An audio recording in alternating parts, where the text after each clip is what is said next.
Hello everyone, welcome back to my mini vlog. তো আজ চলে গেছিলাম ক্যানিংয়ের সুন্দরবন মেলাতে।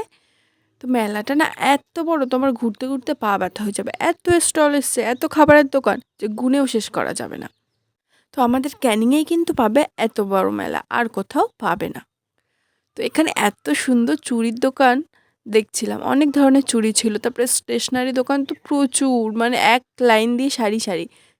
তো তারপরে কৃষি বিভাগে চলে গেছিলাম, এখানে দেখছিলাম কে কী সবজি দিয়েছে।